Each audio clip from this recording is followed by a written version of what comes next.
함께 보실 말씀 사도행전 27장 23절 우리 한 절만 같이 합독하겠습니다. 23절 함께 읽습니다. 시작. 내가 속한 바 곧 내가 섬기는 하나님의 사자가 어젯밤에 내 곁에 서서 말하되 아멘. 인사합니다. 오직 예수님. 예수님의 은혜 평강이 넘치시기를 축원합니다. 아멘. 오늘 함께 읽으신 사도행전 27장 23절 오늘 본문을 토대로 풍랑 중에 하나님을 증거하는 바울의 모습이라는 제목으로 말씀 듣겠습니다. 풍랑 중에 하나님을 증거하는 바울의 모습. 네, 지금까지 우리가 살펴본 내용대로 이제 바울이 배를 타고 로마로 압송되는 그런 과정이 있죠. 그래서 이제 가이사 총독에게 이제 재판을 받기 위해서 가고 있는 그런 상황이었습니다. 자, 이제 바울이 탄 배가 바울의 경고하는 말을 듣지 않음으로 인해서 큰 위기를 자초했다는 것입니다. 자, 그래서 이제 그 위기의 끝자락, 이제 절망의 그런 상태, 이 상태에서 바울이 이제 말을 하기 시작합니다. 이제 말씀이 선포되는데요. 자, 먼저 배에 탄 사람들을 안심시켰습니다. 안심하라. 안심시킨 다음에 그 다음에 이제 하나님을 증거하는 것입니다. 하나님 증거하는 건데요. 자, 풍랑 속에서도 사도 바울은 하나님을 만난 거예요. 그러니까 풍랑이 막 치고 다 죽음의 공포에서 막 허덕일 때, 뭐 사도 바울도 똑같은 사람인데 역시 이제 내가 여기서 떠나면 죽으면 천국 간다. 일반 사람보다는 담대했겠지만 역시 이제 사도 바울도 기도하면서 하나님께 의지했겠죠. 하나님께서 붙잡아 주시고 함께 해달라고. 기도 중에서 사도 바울은 이제 하나님의 사자를 통해서 말씀을 받게 됩니다. 자, 그것을 이제 전달하는 거예요. 자, 본문 자세히 살펴보겠습니다. 자, 풍랑 중에 하나님을 증거하는 바울의 모습. 자, 첫 번째로 내가 속한 하나님이다. 이렇게 얘기해요. 자, 23절 초반부터 같이 읽겠습니다. 자, 시작. 내가 속한 바 곧 내가 섬기는 하나님의 사자가. 아멘. 내가 속했다. 내가 속했다. 여기서 이제 내가 속한 하나님이라는 표현이 나오는데요. 자, 이것은 하나님이 자신의 주가 되신다는 사실을 증거하고 있는 것입니다. 오직 하나님이 나의 주가 되신다. 이런 얘기입니다. 이 속한다라고 하는 뜻이 속한 바, 내가 속한 바 했을 때 이 속하다는 뜻이 존재하다 그런 뜻입니다. 내가 존재하고 내가 있다 이런 뜻이에요. 그러니까 비동사로 영어에서 am, are, is 이게 존재하다는 뜻이에요. 내가 있다. 나는 뭐하다 있다. 존재 동사, 비동사로 얘기하는 것인데요. 자, 바울은 자신이 하나님에 속해 있다. 하나님이 나의 주인이시다. 이런 얘기예요. 내가 하나님께 속해 있다. 이런 얘기입니다. 그래서 사도행전 17장 24절 25절 보면은요. 이런 말씀이 나오죠. 자, 우주와 그 가운데에 있는 만물을 지으신 하나님께서는 천지의 주제이시니 만물을 주관하시는 하나님께서 우주 얘기가 나와요. 사도 바울에게서 우주와 그 가운데 있는 만물을 지으신 하나님께서는 천지의 주제이시니 천지의 하늘과 땅의 주인이시다는 거예요. 그래서 이는 만민에게 생명과 호흡과 만물을 친히 주시는 이십니다. 자, 하나님께서는 우주 만물을 지으시고 창조하시고 운영하시고 그리고 그 만물을 우리에게 주시는 하나님이신 줄로 믿습니다. 그래서 믿음이 있든 없든 간에 이 땅에 존재하는 모든 존재물들은 생명체들 모든 것들은 하나님 만드신 것이고 하나님 운영하십니다. 그래서 하나님의 영향을 받지 않고 존재하는 것은 아무것도 없습니다. 다 하나님의 영향 아래서 다 존재하는 것이죠. 자, 여기서는 좀 더 깊이 들어가는 거예요. 사도 바울은 자, 모든 것이 하나님의 영향권에 있지만 나는 특별히 하나님께 속해 있다 이런 뜻이에요. 우리 하나님 백성들이 하나님께 속해 있는 존재인 줄로 믿습니다. 하나님께 속해 있는 거예요, 우리는. 자, 그래서 우리가 인간관계도 마찬가지입니다. 인간관계도 하나님과 관계 속에서는 역시 내가 하나님께 속해 있다. 자, 이 관계를 이해하는 게 중요한데 인간관계 안에서도 우리가 하나님 중심적인 관계, 복음 중심적인 관계로 가지 않으면 사람이라고 하는 것이 관계가 그런 것이죠. 여러 번 말씀드렸지만은 사람은 이기적인 존재일 수밖에 없고 자기 중심적으로 흐를 수밖에 없어요. 그게 이제 인간관계의 한계죠. 철저히 그러나 우리가 신앙관계 하나님 중심 관계가 되고 복음 중심적 관계가 될 때에 따라서는 나의 물질을 줄 수도 있고 때에 따라서는 하나님을 섬기는 마음으로 나의 생명까지도 줄 수 있는 그런 관계가 되는 거예요. 네, 그런 것이죠. 그게 사랑이라는 것입니다. 여러분들 우리가 하나님 안에서 서로 사랑하시기를 주의 이름으로 축원합니다. 사랑 관계가 된다는 거예요. 사랑 관계. 그런데 하나님을 떠나면은 철저히 이기적인 존재, 자기 에고라는 표현을 쓰는데요. 에고를 벗어날 수가 없어요. 그러니까 달면 삼키고 쓰면 뱉는 거예요. 그리고 준 만큼 받아야 되는 것이고 내가 줬는데 안 오면은 끝나요. 이것이 인간관계죠. 자, 그래서 여러분들 이런 표현이 이제 좋아한다는 것과 사랑한다는 것은 다른 표현이다. 다른 거다. 좋아한다는 것은 그 중심이 나한테 있어요. 내가 좋아하는 거예요. 내가 좋아하는 거. 사랑한다라고 하는 것은 그 중심이 상대방에게 있어요. 그러니까 이제 나하고 상관없이 그 사람을 위해서 하는 거예요. 자녀를 사랑하죠. 누구 사랑하는 사람이 생기면은 나는 제껴두고 그 사랑하는 사람을 향해서 뭘 하는 거예요. 이게 사랑이에요. 하나님께서 원수를 사랑하라는 말씀하셨는데 우리가 원수를 좋아하지 않으면서 사랑할 수 있습니다. 이게 좀 말이 잘 이해해야 되는데 왜냐하면 사랑이라고 하는 것은 그 중심에 상대방이 있기 때문에 원수를 보면은 정말 싫죠. 고개 흔들리고 막 때에 따라서는 막 어떻게 하고 싶고 막 원수 같으니까 그죠? 그런데 원수라 할지라도 하나님께 사랑하라고 말씀하신 것은 어떻게 해야 되느냐? 좋아하지 않으면서도 그 사람을 무게 중심을 그 사람에게 두고 그 사람의 필요를 채워줄 수도 있습니다. 좋아하지 않으면서. 여러분들 하나님 은혜 가운데에서 거기까지 나아가는 저와 여러분 되시기를 주의 이름으로 축원합니다. 원수를 사랑하라. 이게 참 어려운 건데 그걸 극복하고 좋아하지 않으면서도 그 사람의 필요를 채워주는 거예요. 이게 이제 하나님의 사랑이죠. 자, 사도 바울은 자신의 존재가 하나님에 속해 있다. 이런 표현을 써요. 철저하게 하나님 중심적인 그런 관계 안에서 하나님과 관계 속에서 나는 존재한다. 이렇게 얘기를 한 거예요. 자, 풍랑 중에서 하나님을 증거하는 바울은 그렇게 얘기했습니다. 하나님이 자신의 주가 되신다. 이렇게 얘기한 거예요.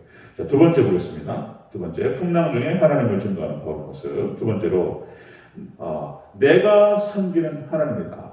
이렇게 또 얘기해요. 자, 거기 다 포함되어 있습니다. 23절 다시 한번 읽겠습니다. 자, 초반부 시작. 내가 속한 바, 곧 내가 섬기는 하나님의 사자가. 아멘. 그러니까, 하나님이 자신의 주가 되신다. 이렇게 증거하고요. 그 다음에, 자, 나는 하나님을 섬기는 사람이다. 이렇게 표현하는 거예요. 그래서, 이 섬긴다라고 했을 때 이것은 예배하다, 봉사하다 그런 뜻입니다. 나는 오직 하나님만을 예배하고 하나님께만 봉사하는 사람이다. 이런 뜻이에요. 여러분들 하나님만을 섬기는 저와 여러분 되시기를 축원합니다. 하나님만 섬겨야 돼요. 하나님만. 다른 신을 섬기거나 우상 숭배를 하거나 뭐 사람을 섬길 수도 있죠. 근데 사람을 섬길 때에도 사람만 섬기면 또 이것도 한계가 있어요. 하나님을 섬기는 마음으로 우리가 하나님을 섬기는 마음으로 교회를 섬기고 하나님을 섬기는 마음으로 지체를 섬기고 하나님을 섬기는 마음으로 주의 종을 섬기고 주의 종을 섬긴다라고 했을 때 특별히 잘해라 이런 뜻이 아니고 다른 영혼과 지체와 뭐 교회 또 동일선상에서 섬기는 거예요. 저도 하나님을 섬기는 마음으로 장로님을 섬기고 권사님을 섬기고 지체들을 섬기고 영혼들을 섬기는 거예요.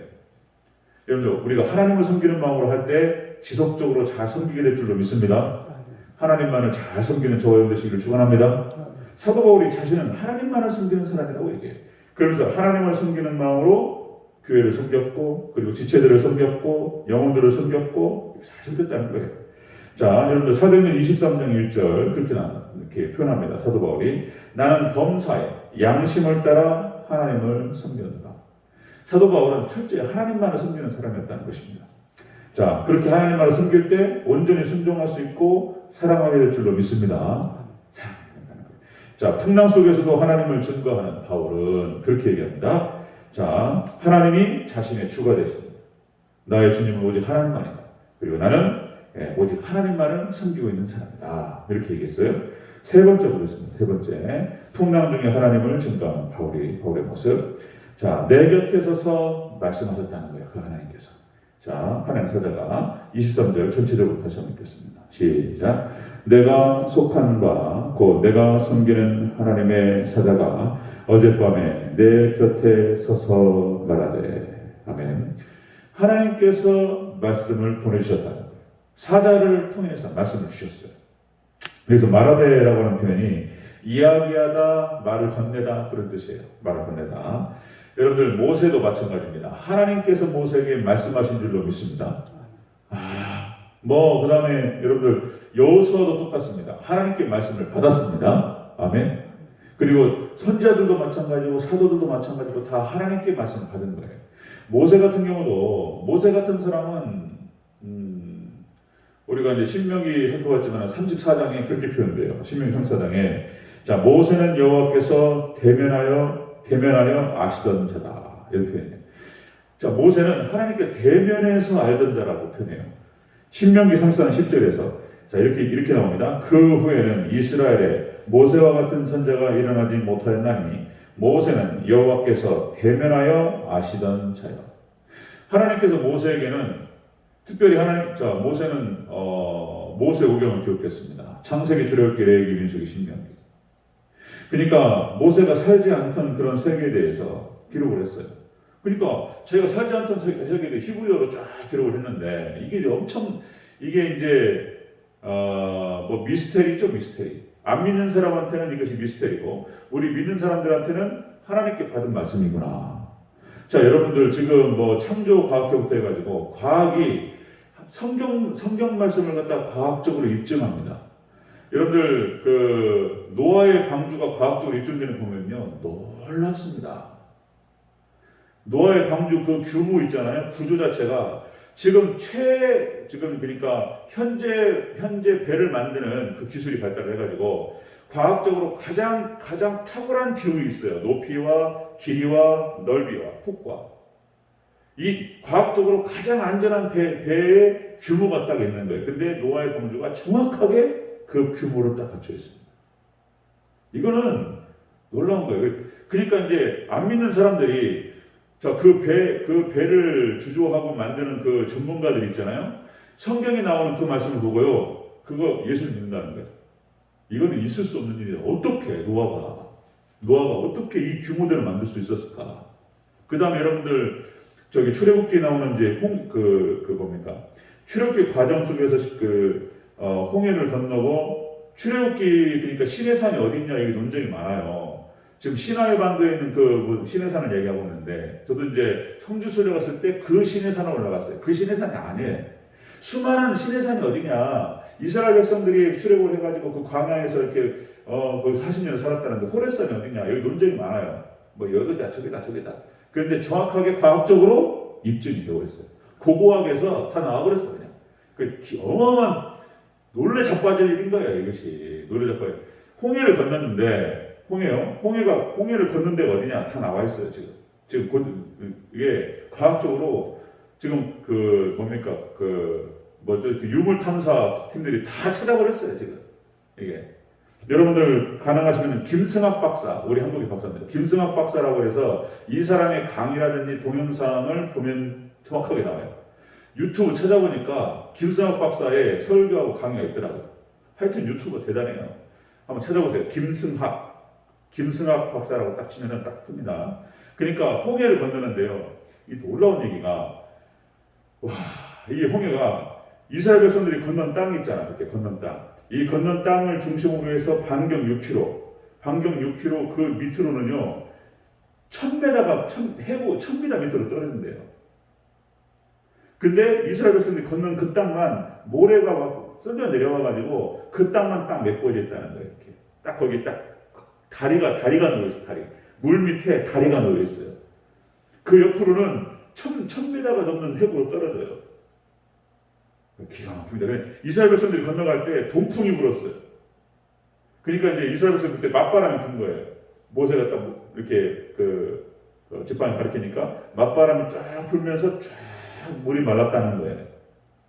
놀랍습니다. 항공사진을 찍었는데 그 옆에는 막 시퍼래요. 그런데 이스라엘 백성들이 건넌 거기만 딱 빨갛게 그러니까 이제 그 해변가 색깔로 똑같아요. 깊이가 낮아요. 기가 막힙니다. 그리고 거기를 물 안을 들어가 봤더니 그 그 애굽의 병사들의 마차 바퀴들 있잖아요. 빠져가지고 거기 사람들이 그죠? 마차 바퀴들이 다 찾았어요. 그냥 이 기가 막힙니다. 이게 여러분들 홍해 사건은 사실입니다. 사실이에요. 노아 방주, 홍해, 그다음 창세기 1장, 2장, 3장 사건 이게요 모세가 기록했는데 다 사실이에요. 이게 논리 적발적입니다. 자, 여러분들 하나님께서 이렇게 모세에게 말씀을 하셨고 그 다음에 하나님께서 여호수아에게 말씀하시고 선지자에게 말씀하시고 사도에게 말씀하셨다. 자, 아모스 7장 13절 보면 이렇게 나와요. 여호와께서 내게 이르시기를 가서 내 백성 이스라엘에게 예언하라 하셨나니. 선지자에게 다니엘도 마찬가지고 하나님께 사자를 통해서 말씀을 주셨습니다. 그 말씀 지금 사도 바울에게 하나님 사자를 통해서 말씀을 주신 거예요. 그 말씀을 증거하는 것이었습니다. 자, 정리하겠습니다. 오늘 자, 풍랑 중에 하나님을 증거하는 바울의 모습을 보면요, 하나님만이 자신의 주가 되신다. 이렇게 고백하는 거예요. 하나님만이 나의 주가 되시고, 그리고 자신이 오직 하나님만을 섬긴다. 난 하나님만 섬기는 사람이다. 그리고 하나님께서 말씀을 주셨다. 이렇게 전제하고 말씀이 들어가는 것입니다. 그 자세한 내용은 이제 또 내일부터 쭉 자세히 살펴보도록 하겠습니다. 자, 말씀 정리하면요, 정말 여러분들, 저나 여러분들이나 오직 하나님만을 주로 섬기시기를 주의 이름으로 축원합니다. 하나님만을 주로 섬기고, 그리고 또 우리 자신이 오직 하나님만을 섬겨야 돼. 하나님만을 주가 되시고, 그리고 우리는 철저하게 하나님을 섬기는 마음으로 교회를 섬기고 지체를 섬기고 영혼을 섬기고 그렇게 서로를 섬기는 우리 귀한 성도님들 되시길 주의 이름으로 축원합니다. 아멘. 기도하겠습니다.